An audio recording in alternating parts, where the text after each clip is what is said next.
Hello, it's me, Robin, with Simple Food, Simple Life. How are you? I'm pretty good, thank you. Do you see what's behind me? Let's see. We can get a better view.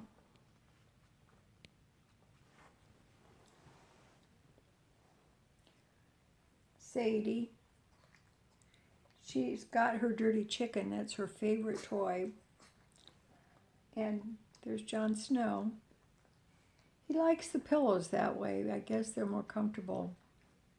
Kind of like a throne. Oh, dear. I don't know. All this grooming and licking and grooming is like, oh. Sometimes I think, can you please stop? Can you? Just give it a rest. What have you been up to today? Today is November 1st, 2023. The sun was shining. It wasn't as windy as it was yesterday, and it was cold. So, but the sun's shining, and I think that helps a person's spirits a little bit. I'll tell you what I've been doing today. I was purging some of my stuff. Every now and again, I feel like I have to go through some things and just get rid of things, either donate them or throw them away. So that's what I did today. I woke up this morning, I was thinking about that. And I thought, just a little bit here and a little bit there, it does make a big difference. I don't have lots and lots of stuff. I have enough stuff. But when I sold the home that my late husband and I shared together, it took me a year to go through all of our things that we had accumulated together so that I could actually put my house on the market. And it was a lot of work. We had a big home, and he was a tool guy. He had lots and lots of tools and equipment, and we had a big garage full of things and just a lot of things that we had accumulated, and our house was pretty good size as well. So I had a lot to do.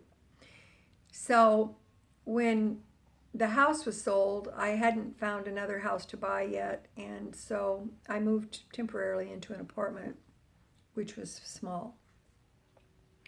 And so it was good that I didn't have a lot of things because I didn't want to rent a storage unit or anything. So it was quite a challenge for me. Now, I had spent years prior to that just trying to organize things and get rid of things. But you know how it is. It just seems like you can get rid of some things and then some things come in. And so I was pretty good at that, at organizing. I had a place for everything, and the house wasn't messy. It was well ordered, and it was good. But there was still many, many things. Many.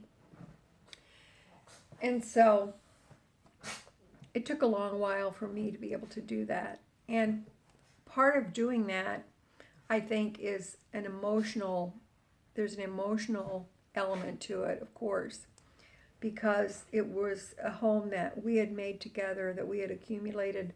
The things were things that we had accumulated together. And it was just very difficult for me.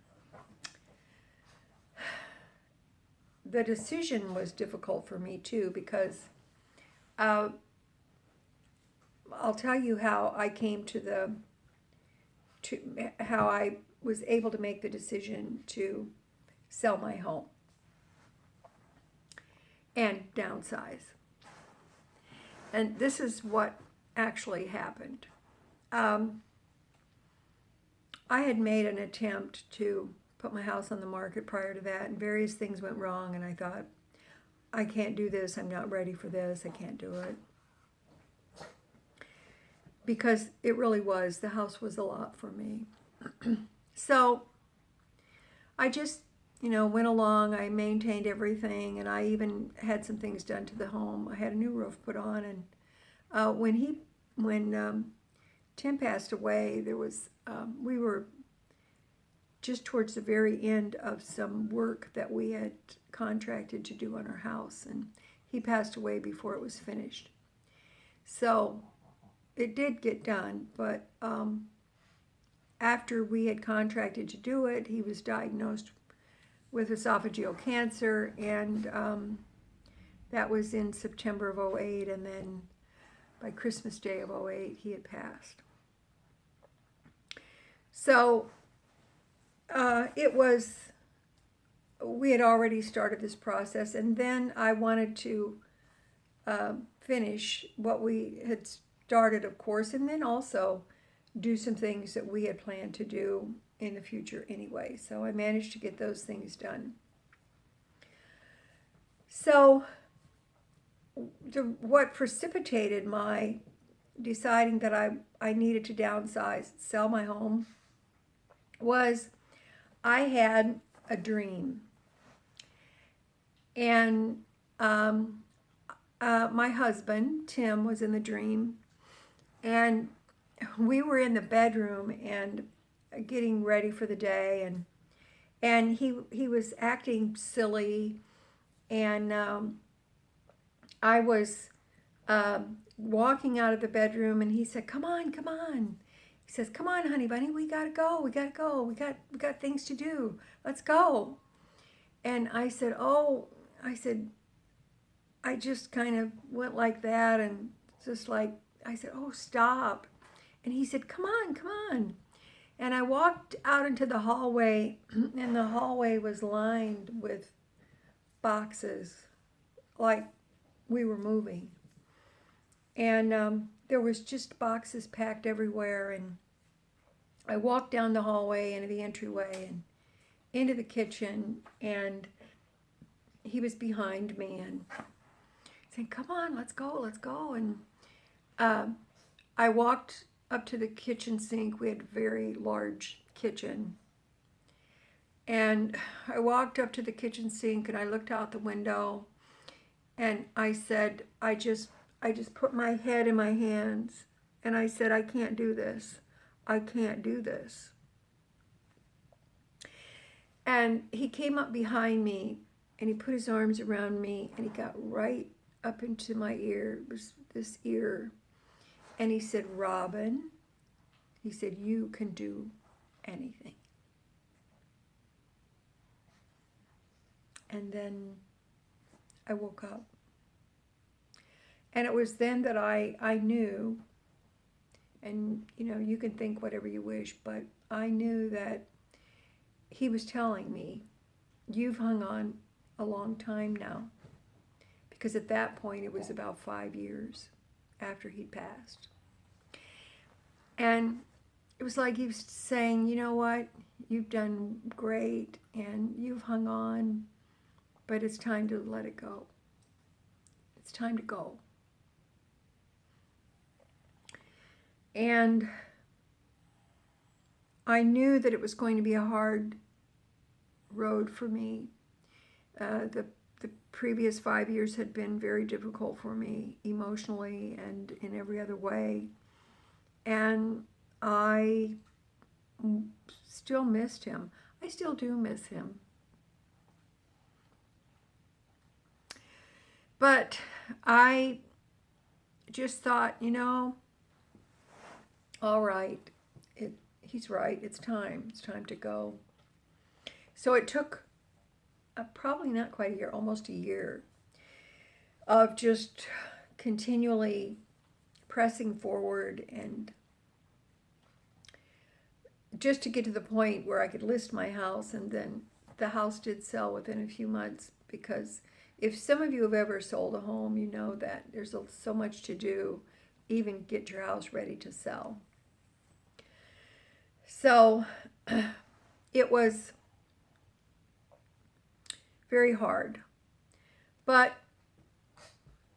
after he had passed away, the thing that I just really couldn't seem to get past was the resentment that he was gone, but I was stuck with all the stuff.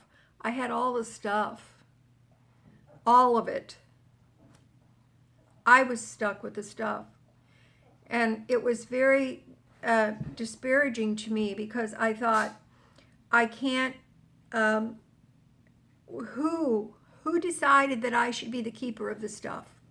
I don't want to be the keeper of the stuff. I want my husband back. I don't want all of his stuff. It was too much. And then, of course, you know how if you've got two people, we had two people, us, pulling the same wagon, and then I'm pulling it all by myself. So I was having to do all these things, the yard and everything. We had a very big place and a very big yard. But we enjoyed the heck out of our house. And the kids came, and the grandkids, and we really had a ball living in our house. We really loved it. But I knew that it was time, and it was expensive. I had paid off the mortgage, but after he passed, but it was not inexpensive to live there either. So I made up my mind I was never going to be in that position again, where I had so much stuff. I would never, ever be in that position again, as long as I lived. So I was in the apartment for a few months. I found this home to buy. It was built in 1952. The owner was the original owner and builder of the house, so I'm the second owner of this home. And he and his brothers built every home in this cul-de-sac.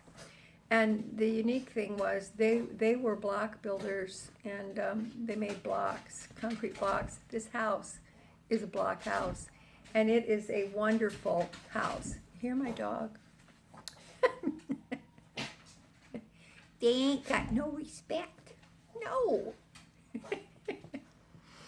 So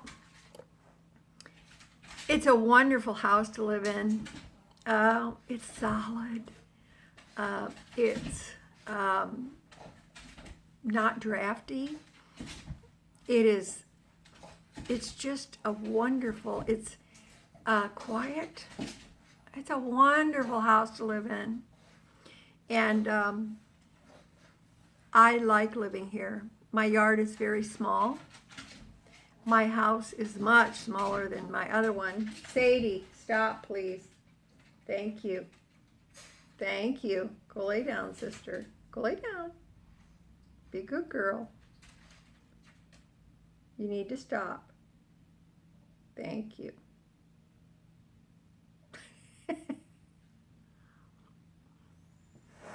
So, and I was glad that I could find it. I was also glad it was such a great cost that with the sale of my home, I was able to pay cash for my home, so I didn't have a mortgage. I had to do some things to the house. I had to bring the bathroom into the 21st century. Well, yeah. And so that was, but it's nice. It's nice.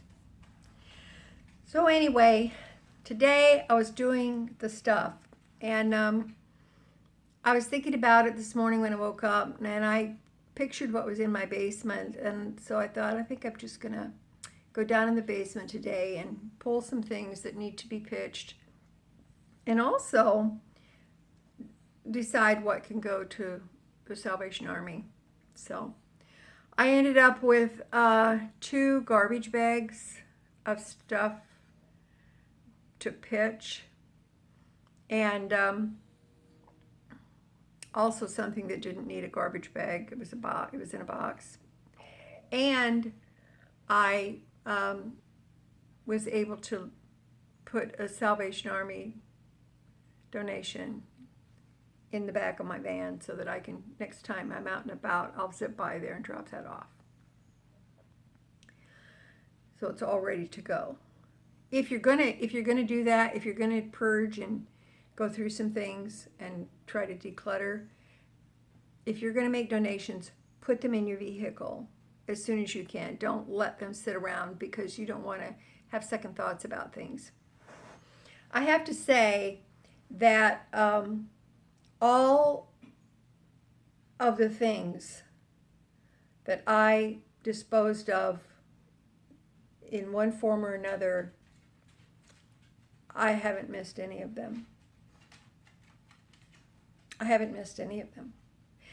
If I were to actually just sit down and think about what I'd gotten rid of, some of the stuff I don't even remember.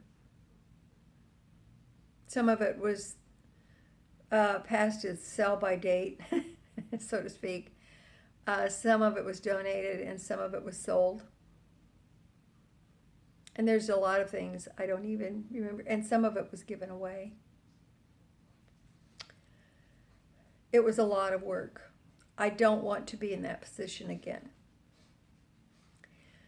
And I'm the kind of person that, yes, I have fairly small rooms, small space, much smaller kitchen. If you had seen my previous kitchen, you would be amazed. It was very big, and I had storage. I had so much cabinetry. It was insane. It was beautiful. But one thing that we can be certain of in life is everything will change.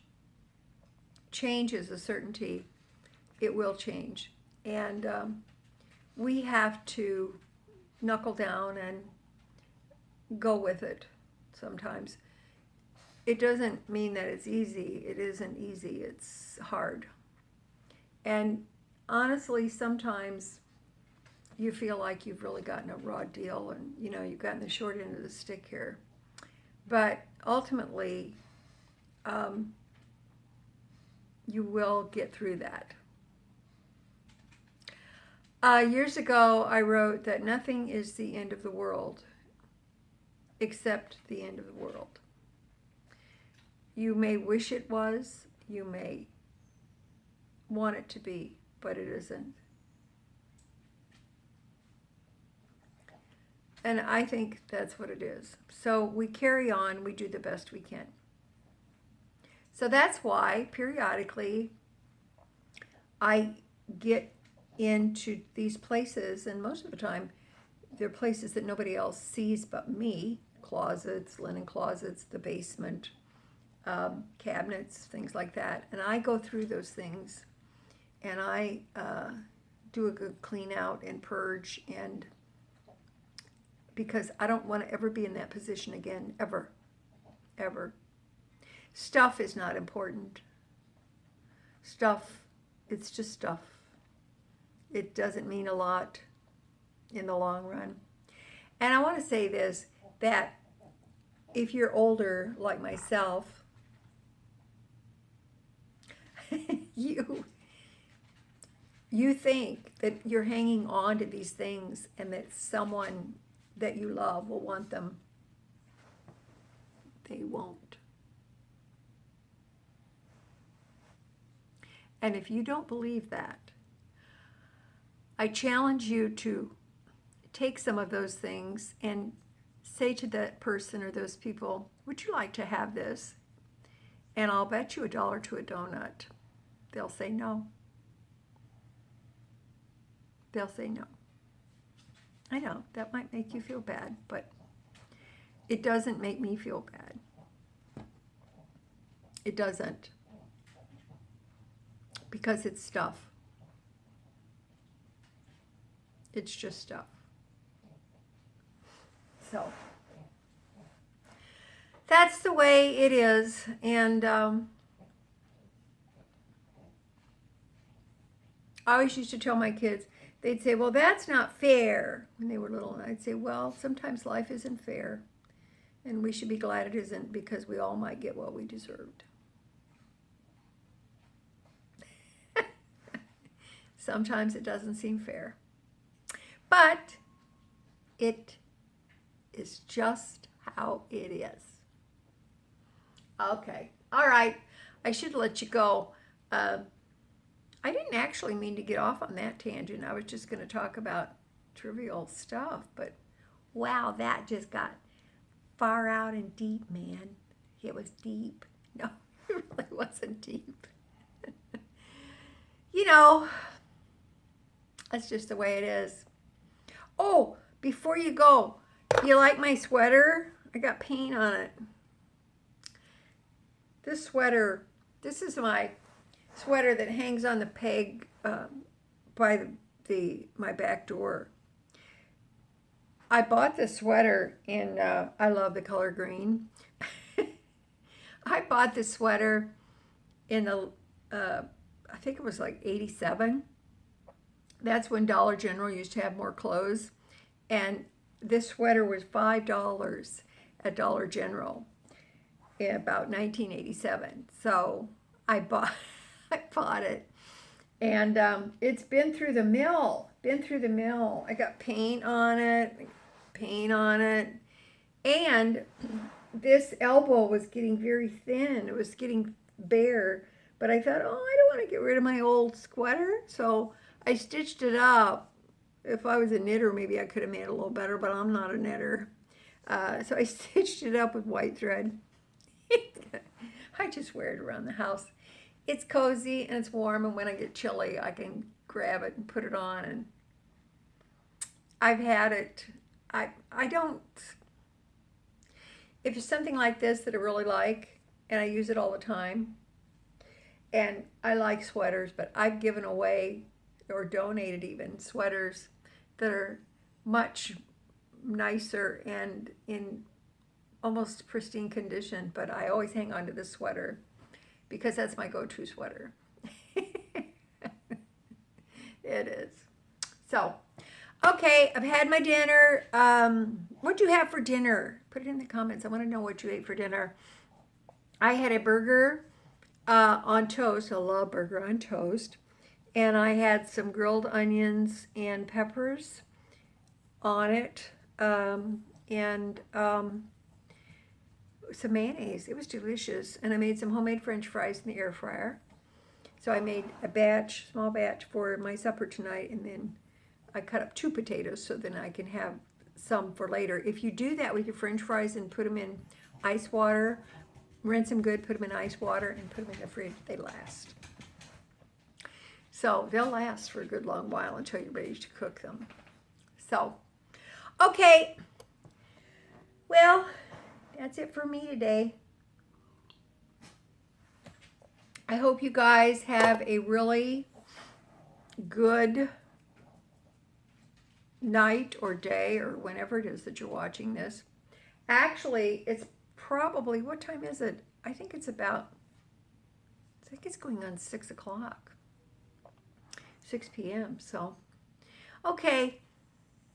Try to have a good night. I love you guys. And as always, you know that little is much when God is in it. Okay? All right. Get into some of those places that nobody ever sees and clean them out. Get rid of stuff. You'll feel better. I swear you will. You will feel so much better. You just will. Okay. I love ya. And I will talk to you later. Bye-bye.